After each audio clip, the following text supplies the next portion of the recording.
You're listening to Style as Identity. Yes, we're your hosts. I'm Frankie Ikwuazom. And I'm Lola Catero.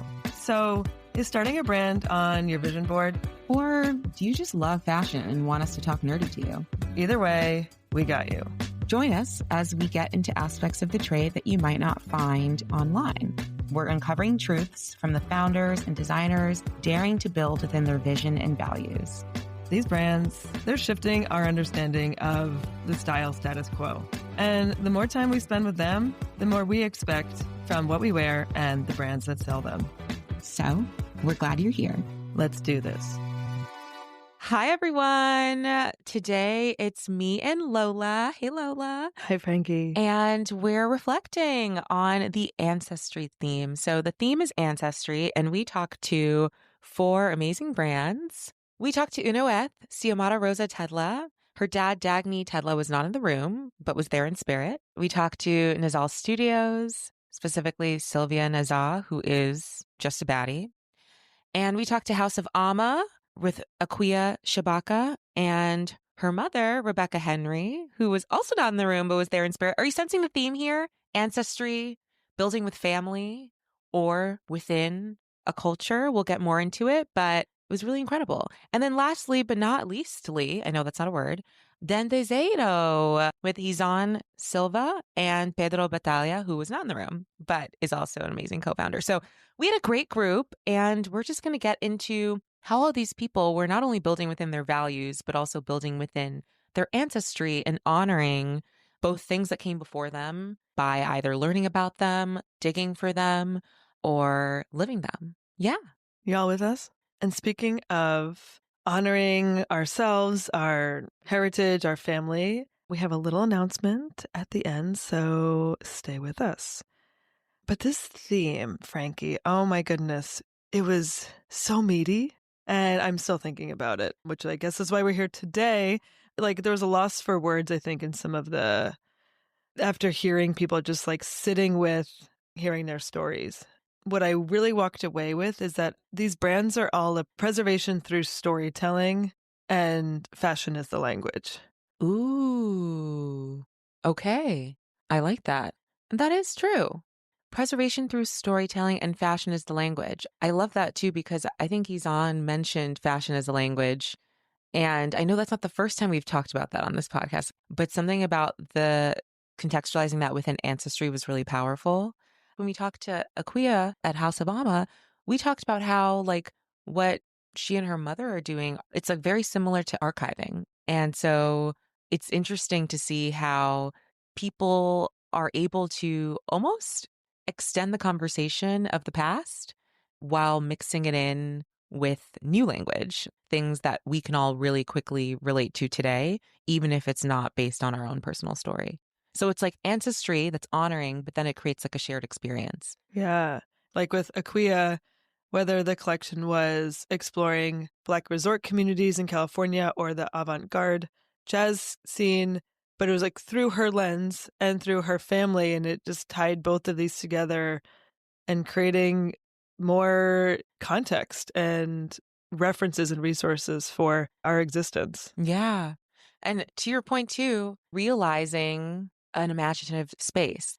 I think you kind of pointed that out when we were talking to her about how you were like, look, this isn't, you've built a world that now becomes real because you're creating clothes that people would wear in that world. And so Yes. that world becomes this like, you don't need to be physically there for you to feel like you're there. And so that's also part of it. We're almost, it's super cool. Like we're almost creating a language that we can all build on together because we're now able to like share this mindset. Yeah. That's all, again, based on someone's lens that they then make public for the rest of us to experience it. And I'm like, House of Aama, watch this space. I think she's going to breathe it into existence and, not just through garments but other things like an actual camp, like a story series. I mean, writing might not Something's be. cooking.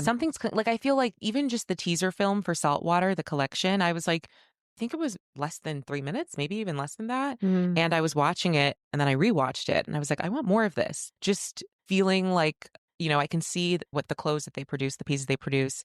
and then the rest is almost built in my mind. But seeing it visually realized, I was like, I want to watch something or read something that's based on this world. So I agree. I hope she and her mother continue to build, or in the way that makes sense for them. Yeah. I mean, it just shows how fast we can drop into an experience. Nazzal Studios, their video for their collection, What Should Have Been Home, Should have been home. 7 minutes short film, but just to drop into it and feel immersed when it's done so powerfully, it can happen instantly.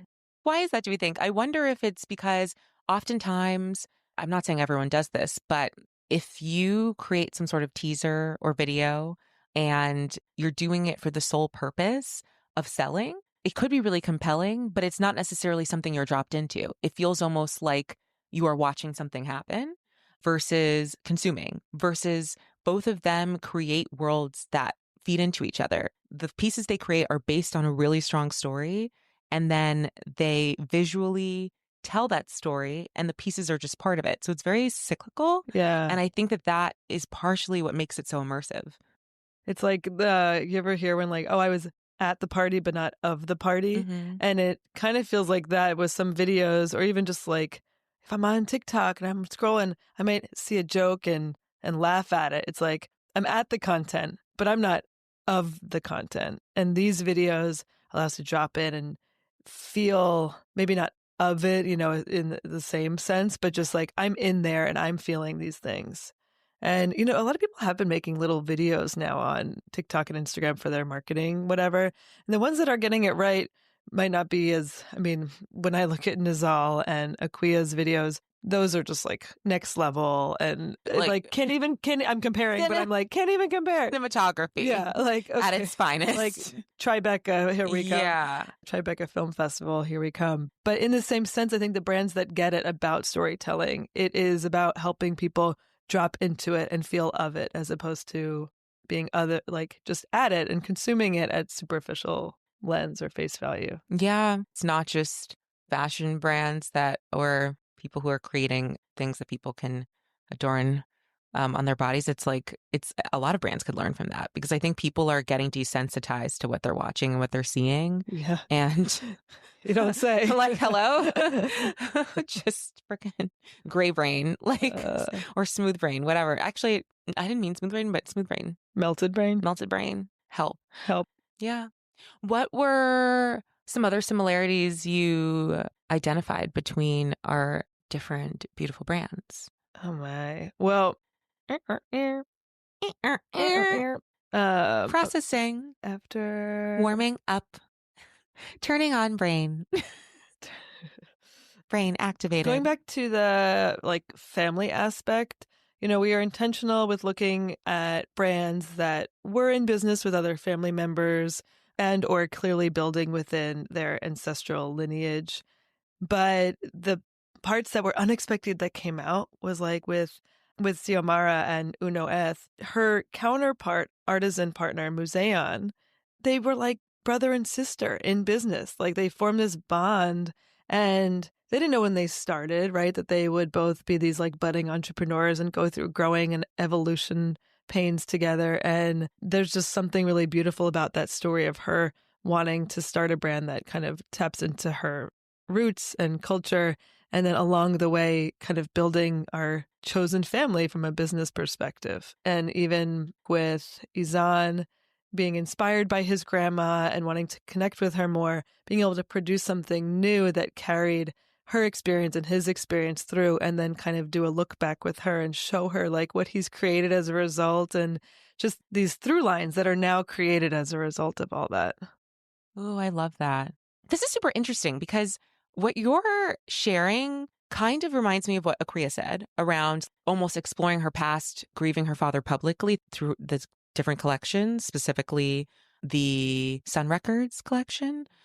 What you're saying around Xiomara and Izan, a lot of us process differently. Oftentimes, other forms of art and creation, we see that as like, oh, this person's rinsing something out and like producing it, and now it's a picture, now it's a painting or picture. I don't really think we see fashion that way a lot of times. Maybe we do, and I've just been missing out, in which case I'm happy to be here. But I do think that there is something so really admirable about them figuring themselves out and processing through fashion, and doing it at the same, like we get to see it as they're learning. And I think that's really cool. And then also earlier we were talking about fashion as a language. I'm now thinking like, how much richer do we make the language by having these like different ways that people are discovering who they are, and like almost like making fashion. I It's know. like artifacts. Yes, artifacts, like making fashion feel less flat and less easy to be like, here's what's trending, here's what's in. Actually, that's not really a thing. Here's just what's available, what resonates with you, and what is it rooted in. And I think that in a really soft way, they're kind of turning that table. Okay. Also, LOL at the school that Sylvia went to of Nazzal Studios, and they're like, your final collections, don't make them political. It's like, what? We all know fashion is political. All collections are political, whether they have like words on the front that say something very political or not. Like every single fabric sewn comes from a political decision that was made. And it goes into what you're saying with fashion as a language and these artifacts, because for that university to say that and target her, they're saying, let's make this palatable to the people in power and trying to silence her. We're like, what are you so scared of? It's because they're scared of losing that power, which they're outwardly not saying. But I think for the people we spoke with, it's these notions that have propelled them. And we say things like, oh, they help speak it into existence. But here, I don't see it as that it already exists. And they help to be a resource and a tool to archive their experience and their background, but also create something new as a result and contribute to that lexicon moving forward and to help make sure the stories don't get lost. But even if it still exists regardless, they're just helping to build on that story and their story. Yeah. I mean, this is not to get political, but we're recording in New York, we're in the US, and like we are in a time where people, and this has always been the case, we talked about this with Sylvia. History is not fully told. And depending on who you talk to, you might miss out on things because they weren't recorded, or like maybe because someone lost an ancestor and they weren't able to orally pass things down to them. And now they have a chunk of their life or like who they came from missing that they don't know about, that they might have to tap into manually. It's going to be harder to find. Now we're in a place where things are getting scrubbed. There are things that are forcefully getting scrubbed. As you're saying this, I'm like, it's actually really important for us to have forms of history that are diverse. It's not just a book. It's not just a documentary. It's not just a podcast. It's a fashion piece. It's something that someone might wear. It's there, and I would love for us to introduce more of that. But I think the lexicon also, it's important for it to be not multimedia, multifaceted, multiformatted, so that we can have ways where when people do try to make us more palatable and flatten us, we can still show up and represent that history in sometimes really powerful, but less obvious ways. Mm-hmm. And then people who are looking for it, who want that, will find it. And I think that's like how we really do preserve these things, by piecing them out in different ways to make them more available. Mm. I mean, AI can only pull from what has been digitally recorded. Yeah. Sure, like we used to only have one library to go to down the street, and whatever books there were what we had.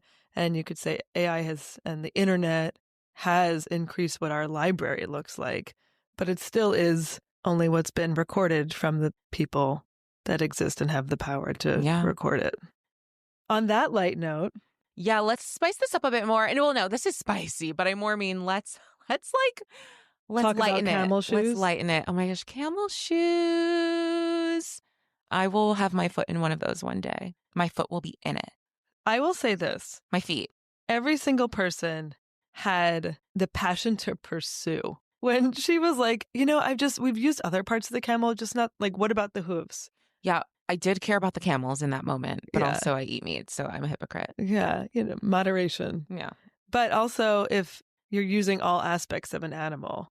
Yeah, this reminded me of when we talked to Mighty and they were saying like, culturally, we've always done this. It's just that we do it responsibly. We also do it when the animal is most ready. You know, like Yeah. we're not just going around like slashing, Yeah. but it's like we do it in a way that's like we try to be more thoughtful, but it is part of our culture to do this. And so, yeah, I think that is a similar approach to Nazzal and the camel. What about the hooves? And, she makes the hijab hoodie, and with Izun and Dendezeiro making this duo shift bag, which is the do-rag meets a purse. We're creating net new artifacts that like my eyes have never seen before, and my eyes are loving this. And it's still like referencing culture and ancestral roots, but then also being like, but should we make that a bag? Yeah, and we should. They take different forms. And those are less quiet forms. Those are very in your face forms. And now what might come of it? A conversation. Or someone's buying it and they're like, what's this about? Out of curiosity. So it's really cool. It's so good. Yeah. And then also contrasting that with the like classic leather goods of UnoEth. It's like they just made a damn good bag. It's solid. I have one. I love it. And I'm not a bag girl. You heard it here first. I don't wear bags. I'm like, what is this extra Like arm? are you saying like a appendage? purse, like a one strap? Yeah. Come on now. I mean, how could we? Can't do it. How could Give we? me a few pockets and I'm ready to go. But I got one of UnoEth's bags and I also get so many compliments on it. People are like, it's so funny. I get compliments from all age groups. And that's what I love about it. It's like all age groups will look and be like, older people will be like, that looks good. Like that looks like you got that from someone who's older than you and they passed it down. I'm like, no, this is new. And then younger people will be like, that looks like different. It doesn't look like the like the copy paste. Yeah. There's something slightly different about it. And I'm like, yeah. So it's not just good quality. I do think strong storytelling doesn't just come out in marketing. Like it comes out in what you create. And even if people don't know what they're picking up on, when they see something, the way in which the story was articulated in the fabric, in the structure, people pick up on that and they don't know yet, but there's something there. And so I think all of these brands did that really well. It's like the storytelling doesn't stop at the marketing or the promotion or what the product is named. Like it goes into the making of the thing. Yeah. I mean, that's probably why she did white labels for Aisha Curry's brand. Yeah. And all these like, people are recognizing that quality, recognizing the style, and they're like, oh, let's could we put in a run for that? Yeah. Yeah. Right. Can I get that in bulk? What would we be if we didn't take a second pass at this discussion around social media? Because it came up so many times. And in like the best way. Yeah. Nazzal was not getting prior to Nazzal even existed as a studio, right? Like Sylvia was not getting the people around her to even like, they were being like, no. And then the social media community was like, oh my God, thank you. Yeah. Our yes is the final yes. Yeah. The yes of the people. The people have spoken. Dendezeiro did the same thing. They're like, shoot, we need sales. Let's do a game. Let's have some fun. Let's ask our community, what should we make? And then let's make it. And just like that's being of a community, even when it's on something like social media, it gets a bad rep for community. Yeah. I loved this because social media needs a rebrand bad. Like they need to go to some agency. Like, hey, we want a new face. Like they need some OKRs. It's bad. And it's like for a good there's some weird shit going on there. At the same time, I loved how it breathed life into both those brands. Like it almost like resuscitated them. I mean, it literally was the impetus of Nazzal. Sylvia's in isolation thinking, what the heck? Like can't get a job. Nobody wants to work with me. And then social media ends up giving her the signal. It's like a measurement of demand, but also a measurement of community and support. And then same to your point, same thing Dendezeiro, like, hello, okay, a challenging time for a brand. Who can we call on? The people who want to see us win. Yeah. Yeah. Yeah. So, I mean, as someone who is constantly running away from social media, I think it was really healthy for me to hear the ways in which it's actually helping people. Because I think it's a good reminder that we don't create these, and we talked about this with Nazzal Studios, we don't create these tools, but we can hack them to work for us. Yes. And especially if we all just are reaching across to support each other. So I think that's really cool. And it almost feels like people are using social media as a way to vote with their dollars. It's like, oh no, this is where I want to invest my attention. And then of course it helps these brands pick back up. I wrote this down because I feel like this is a quote that you and I are going to get on a t-shirt or something. people forget the fear of wearing something different. That's what came up in our conversation. Yeah, he's like, it's like sometimes the simplest phrases, you're like, wait a second now, it's got a beat to it. But I genuinely, he said that and I was like, yeah, but I think that's super related to Nazzal too. And people were like, don't be political. I think our existence has been made political for so many reasons. Every single person on this planet probably feels like their existence has been made political at some point. Even the people we think are super privileged. Just going to open up the floor so we can all share an experience real quick, even if people disagree. But I think that what came out for me there is I forget how important it is to not just make light of my forms of expression. Like, I think sometimes I walk out of the house and I'm just like, I'm going to put these pants on. And I'm not saying we can't have those days. I'm not saying that. But sometimes people say things and I hear them and I'm like, it makes me stop a little bit because I'm like, oh, I think for a little bit I forgot that I'm important. You are And important. we all are. And I love that there's so much fear that is channeled into different aspects of our life. Even just like, should I wear this today? Like, what are people going to think about it? And it's like those little things of just reminding yourself that every single way in which you adorn yourself or show up or take care of yourself is important. And it is most important for you. And I think sometimes we allow fear to be like the loudest voice in the room. And then that also means that it feeds itself. Like the rest of us do the same thing when we see others do it. One of the tools in my arsenal as a human, when I either feel small or fear creeps in or frustration creeps in, Neil deGrasse Tyson.